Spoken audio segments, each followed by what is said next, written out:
Doctor मेरी उम्र तो बहुत कम है, इतनी कम उम्र में मुझे फाइब्रॉइड हो गया। मुझे तो अभी बच्चे भी नहीं हुए हैं, तो क्या मेरी प्रेगनेंसी में प्रॉब्लम आएगा? क्या इस फाइब्रॉइड को प्रेगनेंसी प्लानिंग से पहले निकाल देना ज़रूरी है डॉक्टर? क्या यह हमेशा मेरी बॉडी में रहेगा डॉक्टर?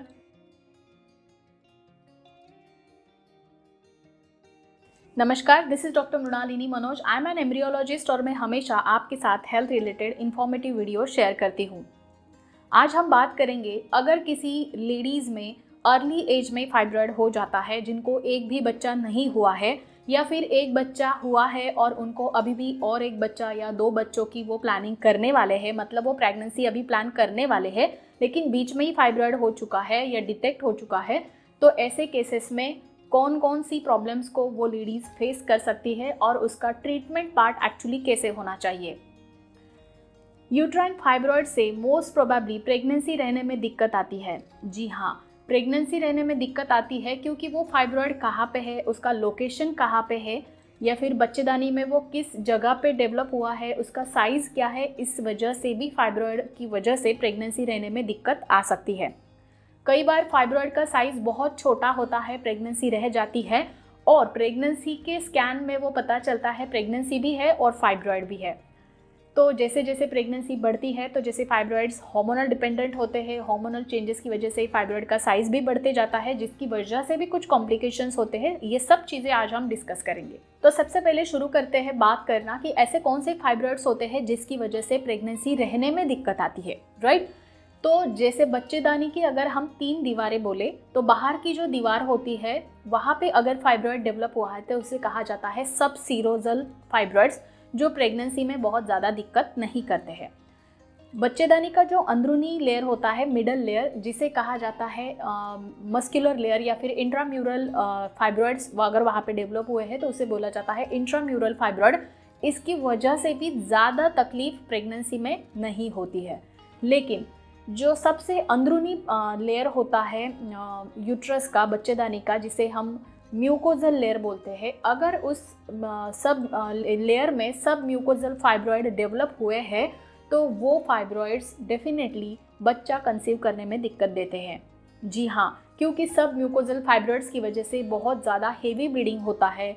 कई बार जो अंदरूनी परत होती है एक यूट्रस की, जिसे हम एंडोमेट्रियम कहते हैं, वो एंडोमेट्रियम इवनली यानी कि सब जगह पे एक तरीके से बढ़ना पॉसिबल नहीं होता है, बन नहीं पाता है, जिस वजह से भी प्रेगनेंसी नहीं रहती है। कई बार ये फाइब्रॉइड्स जो होते हैं ये कॉर्नियल एंड पे भी होते हैं, जैसे कि जहाँ पे बच्चेदानी के साथ दोनों फैलोपियन ट्यूब्स जॉइंट हुई होती है, अगर उस जंक्शन पे ये फाइब्रॉइड डेवलप हो रहे हैं तो वो फाइब्रॉइड एक प्रेशर इफेक्ट की वजह से कॉर्नियल एंड को फैलोपियन ट्यूब और यूट्रस का जो जॉइनिंग पार्ट है, वहाँ पे जो ओपनिंग होता है, उस ओपनिंग को ही चोकअप कर देते हैं, बंद कर देते हैं, जिस वजह से भी प्रेगनेंसी नहीं होती है। ऐसे अलग अलग प्रॉब्लम्स हो सकते हैं प्रेगनेंसी रहने में, कंसीव होने में, जस्ट बिकॉज ऑफ आपकी फाइब्रॉइड का साइज़ क्या है, लोकेशन क्या है और उसका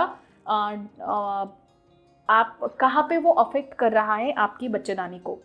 लेकिन जैसे मैंने पिछले कुछ वीडियोस में भी आपके साथ डिस्कस किया है, काफ़ी वीडियोस आपके साथ फाइब्रॉइड में मैंने 3-4 वीडियो आपके साथ अभी शेयर किए हैं, तो सब में हमने ये डिस्कस किया है कि फाइब्रॉइड्स आर लाइक, अगर हम आंकड़ों की बात करें तो 100 में से 30 महिलाओं में फाइब्रॉइड होता है और कई बार ये फाइब्रॉइड्स असिम्प्टोमेटिक होते हैं, उनका कोई भी सिम्टम ही नहीं होता है, पता ही नहीं चलता है, राइट। तो आपको नेचुरली प्रेगनेंसी तो रह जाती है, लेकिन फिर बाद में जब आप सोनोग्राफी करवाते हैं प्रेगनेंसी कंफर्म करने के लिए, तो वहाँ पे पता चलता है कि प्रेगनेंसी तो है, बच्चेदानी में छोटा है अभी बेबी, लाइक 4-5 वीक 6 वीक का बेबी है और साथ ही साथ फाइब्रॉइड भी यूट्रस में दिख रहा है।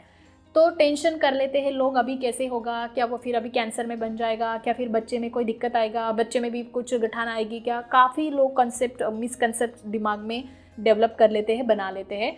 तो ऐसे केसेस में अगर वो फाइब्रॉइड पे ऊपर उसको ट्रीटमेंट उस टाइम पे नहीं किया जा सकता, ठीक है, क्योंकि प्रेगनेंसी में कुछ दवाइयाँ ऐसी होती है जो फाइब्रॉइड के लिए आप नहीं दे सकते, कोई भी सर्जरी आप यूट्रस पे परफॉर्म नहीं कर सकते ड्यू टू प्रेगनेंसी, राइट। तो ऐसे केसेस में उसको सिर्फ मॉनिटर करना और मेडिसिनल ट्रीटमेंट से उसको वॉच करते रहना, सोनोग्राफीज करते हुए हर महीने में, हर 1-1.5 महीने में, और इस तरीके से प्रेगनेंसी को पूरी तरीके से एंड तक लेके जा सकते हैं। लेकिन कई बार ऐसा होता है कि वो जो फाइब्रॉइड्स होते हैं वो हार्मोनल डिपेंडेंट होने की वजह से जैसे जैसे प्रेगनेंसी बढ़ती है वैसे वैसे वो ट्यूमर का साइज़ भी बढ़ते जाता है। और अगर ट्यूमर का साइज़ बड़ा होने की वजह से, प्रेशर इफ़ेक्ट की वजह से आपको काफ़ी दिक्कतें आती है। कई बार अबॉर्शंस हो जाता है, बच्चा गिर जा सकता है। कई बार प्रीटर्म लेबर के भी चांसेस होते हैं, जैसे 7वें 8वें महीने में ही आपकी डिलीवरी प्रेशर की वजह से जल्दी हो जाती है। कई बार उस प्रेशर की वजह से बच्चेदानी का जो अंदरूनी कैविटी होता है वो कम होने की वजह से बच्चे का ग्रोथ पूरा नहीं हो पाता है, बच्चे का ग्रोथ रिटार्डेशन भी देखने को मिलता है। साथ ही साथ कई बार बच्चे का जो पेट में जो एक सिफालिक पोजीशन हम बोलते हैं कि यहाँ पे सर नीचे होना चाहिए और पैर ऊपर होने चाहिए, ये पोजीशन नॉर्मल होता है, लेकिन फाइब्रॉइड की वजह से ब्रिज पोजीशन यानी कि सर ऊपर रहता है और पैर नीचे होते हैं, ऐसे अबनॉर्मल पोजीशंस भी बच्चे को बच्चेदानी में देखने को मिलते हैं। और साथ ही साथ जो नॉर्मल डिलीवरी के लिए यूट्राइन कॉन्ट्रैक्शंस होने होते हैं, जिस वजह से यूट्रस कॉन्ट्रैक्ट होता है और बेबी बाहर पुश आउट होता है और नॉर्मल डिलीवरी होती है। लेकिन इन फाइब्रॉइड्स की वजह से जो कॉन्ट्रैक्शन आने होते हैं यूट्रस में, बच्चेदानी में, वो इवनली नहीं आते हैं, जिस वजह से नॉर्मल डिलीवरी के चांसेस बहुत कम हो जाते हैं और आपको सी सेक्शन यानी कि LSCS सीजेरियन सेक्शन से ही आपको बेबी करवाना पड़ता है। साथ ही साथ डिलीवरी के बाद जो पोस्टमार्टम हिमरेज होता है यानी कि बच्चेदानी से जो आप ब्लीडिंग होती है बच्चा पैदा होने के बाद, वो ब्लीडिंग भी बहुत बार ज़्यादा होती है ऐसी महिलाओं को जिनके केस में फाइब्रॉइड होता है। तो ऐसे कई सारे कॉम्प्लिकेशंस 20-25% महिलाओं को देखने को मिलते हैं जिनके केस में प्रेगनेंसी भी है और फाइब्रॉइड भी है। कई लेडीज़ को पेन भी होता है प्रेगनेंसी में, जैसे प्रेशर इफेक्ट मैंने कहा, फाइब्रॉइड का साइज़ भी बढ़ते जाता है, बच्चे का साइज़ भी बढ़ते जाता है, इस वजह से एब्डोमिनल प्रेशर बहुत होता है, पेन, दर्द, ये महिलाएं बहुत अनुभव करती है। कई बार ट्रीटमेंट चल रही होती है प्रेगनेंसी कंसीव होने के लिए और तो पता चलता है कि फाइब्रॉइड है, तो पेशेंट्स बोलते हैं कि अभी हमें IVF करवाना है या IUI करवाना है, तो इसके पहले बेहतर है कि आप इस फाइब्रॉइड को निकाल दो ताकि ये आगे चल के प्रेगनेंसी में दिक्कत ना करे। लेकिन एक्चुअली हर एक फाइब्रॉइड को निकाल देना ज़रूरी नहीं होता है प्रेगनेंसी से पहले या फिर प्रेगनेंसी प्लान करने से पहले, क्योंकि अगर वो फाइब्रॉइड का साइज़ बहुत छोटा सा है तो उसको निकालने के लिए अननेसेसरीली सर्जरी परफॉर्म करना और यूट्रस को मैनुअल हैंडलिंग करना ये गलत हो जाता है, जिसकी वजह से भी इनफर्टिलिटी के चांसेस बढ़ जाते हैं। क्योंकि अगर साइज़ बहुत छोटा है तो बहुत रेयरली ऐसा होता है कि वो आपकी प्रेगनेंसी में कॉम्प्लिकेशंस करेगा और वो दिक्कत देगा। और जैसे हमने पहले भी डिस्कस किया कि फाइब्रॉइड ये मेडिसिन से श्रिंक या नहीं होते या पिघल नहीं जाते हैं, तो उस फाइब्रॉइड को आप मैन्युअली, अगर कोई और सिम्टम नहीं है, ब्लीडिंग नहीं है, पेन नहीं है, कुछ भी नहीं है और सिर्फ प्रेगनेंसी नहीं हो रही है और आप IUI, IVF या इसी से प्रेगनेंसी प्लान कर रहे हो, तो लोगों का, पेशेंट्स का ये कंसर्न होता है हम इतना पैसा खर्च करने वाले हैं ट्रीटमेंट के लिए, तो प्रेगनेंसी में आगे चल के ये फाइब्रॉइड प्रॉब्लम करेगा, तो बेहतर है आप फाइब्रॉइड निकाल दो। बट एक्चुअली अगर फाइब्रॉइड का साइज़ बहुत छोटा है, वो ज़्यादा दिक्कत नहीं कर रहा है, यूट्राइन कैविटी को वो हैम्पर नहीं कर रहा है, अफेक्ट नहीं कर रहा है, तो उस फाइब्रॉइड को ज़्यादा टेंशन लेने की आपको ज़रूरत नहीं है और डॉक्टर की अचूक सलाह से ही आपको ये ट्रीटमेंट पार्ट कंटिन्यू करना होता है। इसीलिए अच्छे गायनेकोलॉजिस्ट के पास, अच्छे इनफर्टिलिटी क्लिनिक में, अच्छे ART क्लिनिक में आपको ट्रीटमेंट करवाना चाहिए। फाइब्रॉइड के बारे में हमने आपके साथ 4 या 5 वीडियोस शेयर किए हैं। आपको सारे वीडियोस अच्छे तरीके से देख लेने हैं ताकि फाइब्रॉइड से रिलेटेड कोई भी मिसकंसेप्ट आपके दिमाग में नहीं रहेगा।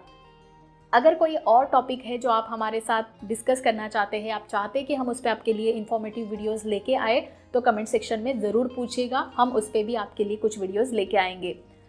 आने वाले कुछ पार्ट में हम एक नया सीरीज़ शुरू करने जा रहे हैं। अगर आप उन वीडियोस को मिस नहीं करना चाहते, इन्फॉर्मेटिव वीडियोस को, तो चैनल को सब्सक्राइब करके रखिए, बेल आइकन पे क्लिक करिए, ऑल नोटिफिकेशंस पे भी क्लिक ज़रूर करिएगा। तो चलिए मिलते हैं हमारे अगले वीडियो में एक नए टॉपिक के साथ, एक नई सीरीज़ के साथ। तब तक के लिए अपना ख्याल रखिए, स्वस्थ रहिए और हमेशा हमारे साथ जुड़े रहिए, बिकॉज हेल्थ इज़ हियर। नमस्कार।